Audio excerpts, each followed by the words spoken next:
Most security conversations focus on prevention, firewalls, encryption, access control. But security is ultimately judged by something much simpler. What happens when an asset is lost? Because asset loss is the moment where security stops being theoretical. It's when protection fails, value disappears, and consequences become real. Understanding asset loss means understanding what security is actually trying to prevent, and why failure is often far more expensive than people expect. The lost asset might be data, functionality, trust, availability, or control. Sometimes the asset still exists physically or digitally, but what made it valuable is no longer there. Think of asset loss like a ship sinking. The ship may still be visible above water for a while, but once critical systems fail, it's no longer a ship, it's wreckage. That's the difference between degradation and loss. Degradation weakens an asset. Loss ends its usefulness. So how does asset loss happen? Asset loss rarely comes out of nowhere. It's usually the final stage of a longer process. Controls erode, exposure increases, warnings are missed. Eventually, a line is crossed, data is exfiltrated, credentials are stolen, systems are destroyed or rendered untrustworthy. At that point, recovery may be impossible or extremely costly. Sometimes asset loss is sudden. A ransomware attack encrypts critical systems.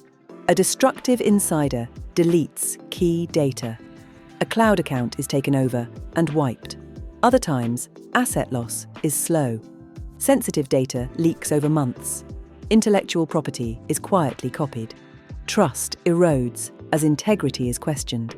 The timeline differs, but the outcome is the same. The asset no longer delivers its intended value. Asset loss has several defining characteristics. The first is irreversibility. You can fix vulnerabilities. You can patch systems. You cannot unleak data. Once an asset's value is gone, no control can fully restore it. The second feature is value collapse. Loss is not measured by the size of the breach, but by what was lost. A small dataset may be catastrophic. A large system outage may be survivable. What matters is which asset was lost and why it mattered. The third feature is secondary damage. Asset loss rarely stays contained. Legal consequences follow. Operational disruptions spread. Reputational damage lingers. The original incident ends. The impact continues. Finally, asset loss creates clarity. Too late. After loss, everyone understands the asset's importance. Before loss, it was often underestimated. Attackers don't attack systems for fun. They attack assets for value. Asset loss represents maximum leverage.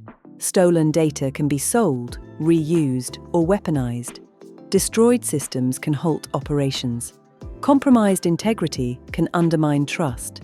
From an attacker's perspective, loss is success.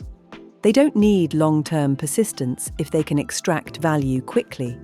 They don't need subtlety if destruction achieves their goal. In many cases, attackers exploit assets that were already degraded. Loss is rarely the first failure. It's the final one. So how do we prevent asset loss? Preventing asset loss starts with recognizing that not all assets are equal. Some losses are survivable. Others are existential. The first step is identifying which assets cannot be lost. Ask yourself, what assets would stop the business if they disappeared? What assets cannot be rebuilt? What assets would permanently damage trust if exposed? Those assets deserve disproportionate protection. Second, design for failure, not perfection. Assume controls will fail. Assume attackers will get through. The question becomes, what happens after that? Backups, segmentation, key management, recovery planning. These don't prevent every incident, but they prevent total loss. Third, Reduce blast radius. Even when an asset is compromised, loss should be limited. Containment is often the difference between a bad day and a catastrophic one. Finally, accept a hard truth. You cannot eliminate asset loss entirely, but you can decide which losses are acceptable and which are not. Security is not about saving everything. It's about protecting what truly matters. Asset loss is where security stops being abstract. It's where weakened controls turn into real consequences, where overlooked assets suddenly become irreplaceable.